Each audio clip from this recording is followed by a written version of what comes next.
बिस्मिल्लाहिर्रहमानिर्रहीम। अस्सलाम वालेकुम डियर स्टूडेंट्स, मैं हूं आपका बायोलॉजी टीचर असद सुल्तान। आज का जो हमारा टॉपिक है वो है relationship of biology to other sciences. Biology का साइंस के दूसरे अलूम जो हैं उनके साथ क्या ताल्लुक है, किस तरह बायोलॉजी के अंदर साइंस की दूसरी ब्रांचेस इस्तेमाल होती हैं।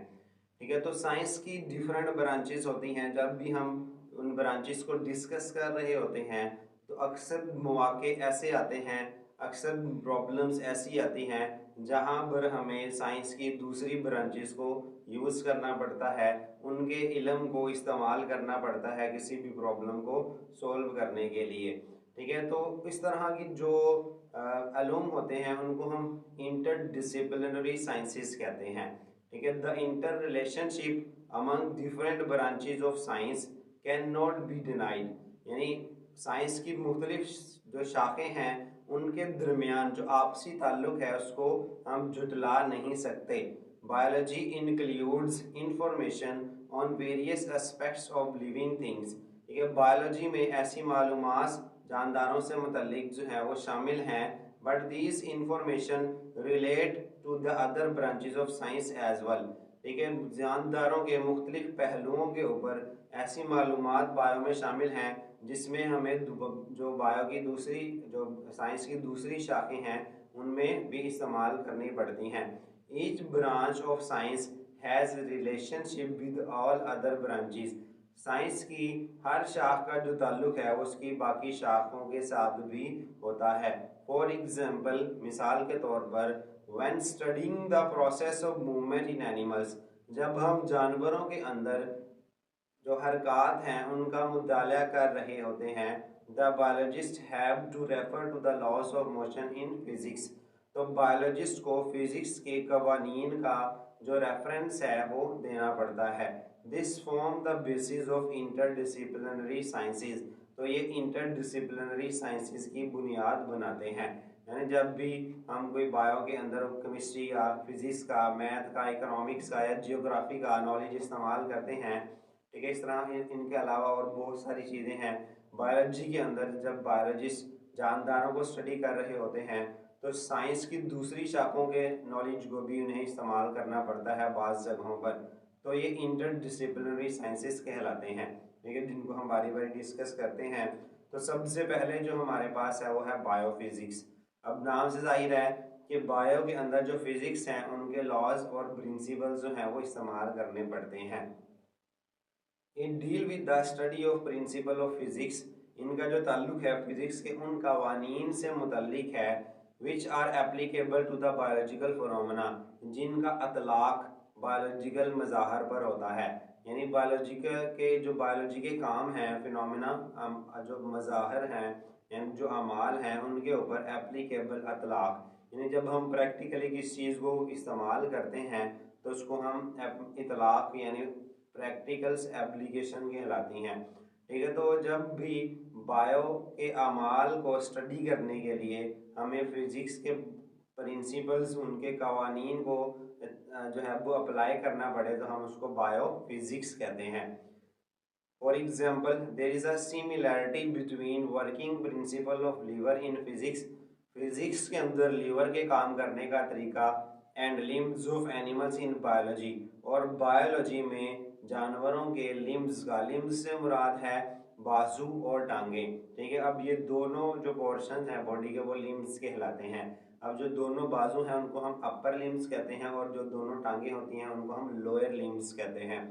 ठीक है, तो लिम्स का काम करना बायो में और फिजिक्स के अंदर लीवर का काम करने का जो कवानीन है, प्रिंसिपल है, ठीक है, वो असल में सेम है। ठीक है, तो लीवर क्या होता है, अभी आपको डायग्राम में नज़र आ रहा है। तो यूजुअली जिस तरह शीशा जो झूला होता है जिसमें जो है वो यूजुअली बच्चे बैठकर खेलते हैं। ठीक है, तो उसी तरह का एक कह लें कि जो प्रिंसिपल है वो हम इस्तेमाल करते हैं। अब इसमें होता क्या है कि असल में जब ये हम दो वेट रखते हैं, मैस 1 मैस 2, तो हम ये जो सेंट्रल पॉइंट है, ठीक है, इसको इसकी पोजीशन को चेंज करते हुए हम क्या करते हैं, कम फोर्स के साथ, कम वजन के साथ हम ज़्यादा वजन जो है वो उठा सकते हैं। ठीक है, यही जो सारे प्रिंसिपल्स को हम कहते हैं लीवर।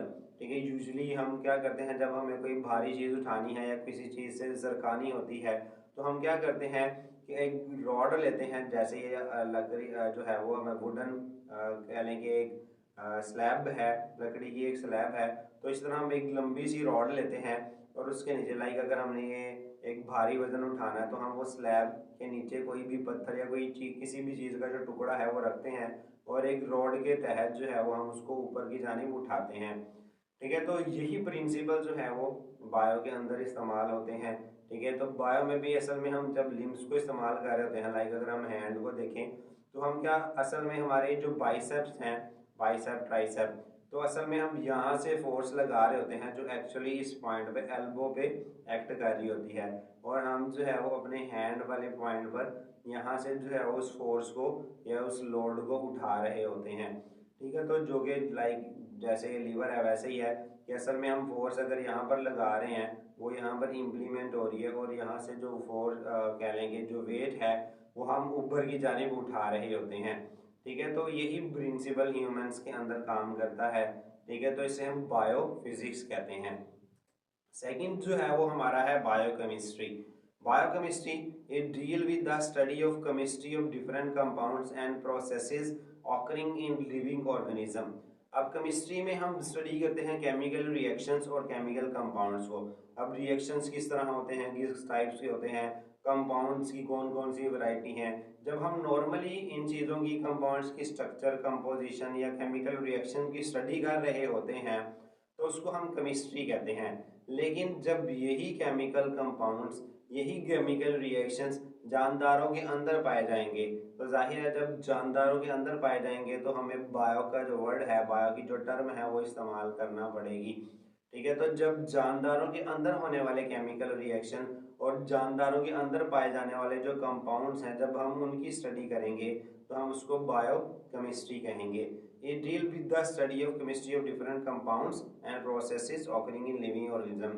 तो इसका ताल्लुक जानदारों में होने वाले जो अमाल और उनमें पाए जाने वाले मुख्तलिफ कंपाउंड्स की केमिस्ट्री यानी तरकीब का मुताला है। For example the study of basic metabolism. Metabolism क्या होता है, चैप्टर 6 के अंदर हम देखेंगे जानदारों में होने वाले जितने भी केमिकल रिएक्शन हैं, यानी किसी भी जानदार में जितने भी केमिकल रिएक्शन हो रहे होते हैं उनको हम मेटाबॉलिज्म कहते हैं। अब वो जानदार पौधे भी हो सकते हैं, एनिमल्स भी हो सकते हैं, फंजाई भी हो सकती है, मतलब कोई भी जानदार जिसमें ज़िंदगी मौजूद है उसमें होने वाले बायोकेमिकल रिएक्शंस को हम मेटाबॉलिज्म कहते हैं। ठीक है, तो metabolism of photosynthesis and respiration. Photosynthesis इनको हम चैप्टर 7 के अंदर, रेस्पिरेशन इसको भी चैप्टर 7 में डिटेल से देखेंगे। तो चैप्टर 7 बेसिकली इन दोनों पॉइंट्स के ऊपर ही है। फोटोसिंथेसिस असल में वो रिएक्शन है जिसके ज़रिए पौधे अपनी खुराक खुद तैयार करते हैं। प्लांट्स ऑटोट्रॉफ होते हैं, यानी हमने कभी भी पौधों को जो है वो खाना खाते हुए नहीं देखा क्योंकि वो अपनी खुराक खुद तैयार करते हैं। तो असल में जो उनके खुराक तैयार करने की जो मेन वजह है या जो जिम्मेदार है रिएक्शन, वो असल में फोटोसिंथेसिस ही है।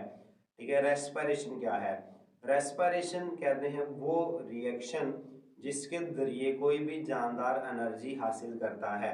ठीक है, तो किसी भी जानदार में इवन के हम पलकें झपकाते हैं तो पलकें झपकाने के लिए भी हमें एनर्जी चाहिए। पलकें झपकाना तो दूर, उसके अलावा हमें देखने के लिए भी एनर्जी चाहिए, यानी हर काम के लिए एनर्जी रिक्वायर होती है।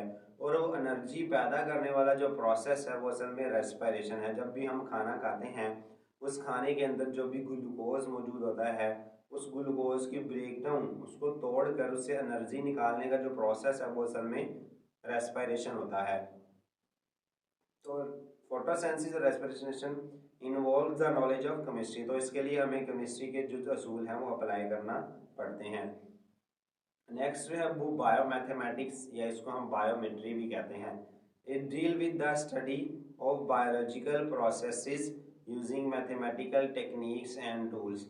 इसका जो काम है, इसका जो मुताला है बायोलॉजी का वो मैथमेटिकल्स यानी रियाजी के टेक्निक्स और टूल और आलात। ठीक है, रियाजी की तकनीक और रियाजी के जो आलात वगैरह हैं उनको इस्तेमाल करते हुए बायोलॉजिकल अमाल का जो है वो मुताला करना वो बायोमैथमेटिक्स या बायोमेट्री कहलाता है।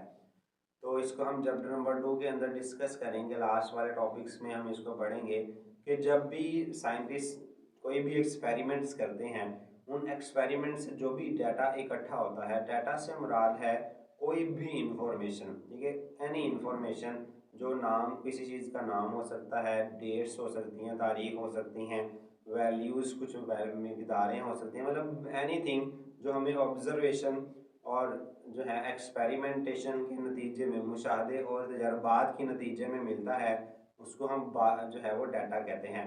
अब उस डाटा को एनालाइज करने के लिए, ठीक है, यानी उसका तजिया करने के लिए हमें मैथ के असूल इस्तेमाल करने पड़ते हैं, जो रेशो और प्रोपोर्शन मोस्टली आते हैं, तनासुब, डिवीजन जिसको हम कहते हैं, या जो इक्वालिटी है, प्रोपोर्शन, ठीक है, तो उसको जो है वो हमें इस्तेमाल करना पड़ता है।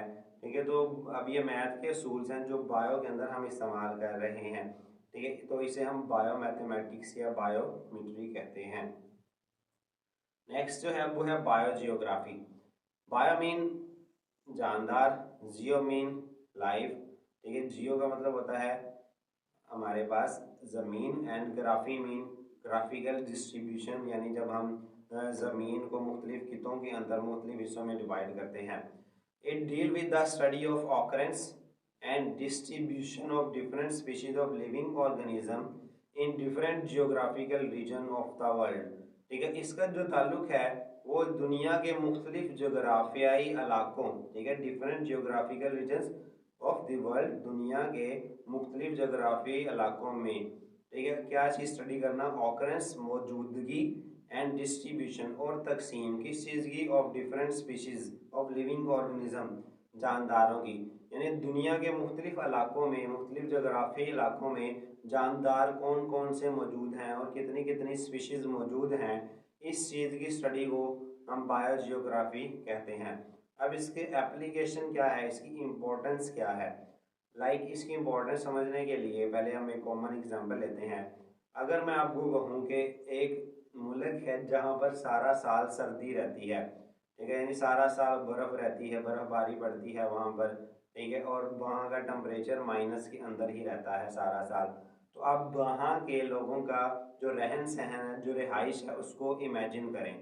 ठीक है, तो जाहिर है आप यही इमेजिन करेंगे कि वहाँ के जो लोग हैं वो, अब मैंने आपको वहाँ के लोगों का रहन सहन नहीं बताया कि वो लोग क्या खाते हैं, क्या पहनते हैं, क्या काम करते हैं, ठीक है, तो उनका रहन सहन कैसा है, मैंने आपको सिर्फ वहाँ के इलाके की खसूसियत बताई है। ठीक है, अब आप ज़ाहिर है इमेजिन करेंगे कि वहाँ के जो लोग हैं वो मोटे कपड़े पहनेंगे, जर्सियाँ ज़्यादा पहनेंगे, अपर इस्तेमाल करते होंगे बर्फ़बारी से बचने के लिए, जो रूटीन की जो ग़िज़ा है, खाना है, उसमें गर्म चीज़ें ज़्यादा इस्तेमाल करते होंगे सर्दी से बचने के लिए। ठीक है, तो अब मैंने आपको सिर्फ वहाँ के इलाके की खसूसियात बताई हैं। ठीक है, अब वहाँ पर रहने वाले लोगों का रहन सहन आपने खुद इमेजिन किया है। तो सेम इसी तरह अगर हमें किसी जगह की खसूसियात का इल्म हो, तो हम वहाँ पर पाए जाने वाले जानदारों की खसूसियात का तयन कर सकते हैं। यानी अगर कोई जानदार जो है वो सर्द इलाके में पाया जा रहा है, जैसे पोलर बियर्स होते हैं, बर्फानी रीछ, तो उनकी जो चमड़ी है, स्किन, वो मोटी होती है, उनके अंदर फैट ज़्यादा होता है, उनके जिस्म पर जो बाल हैं वो ज़्यादा मोटे और ज़्यादा बड़े होते हैं ताकि वो सर्दी से बचे रहें। इस तरह जो गर्म इलाके वाले होते हैं उनके अंदर गर्म इलाके के लिहाज से खसूसियात मौजूद होती हैं।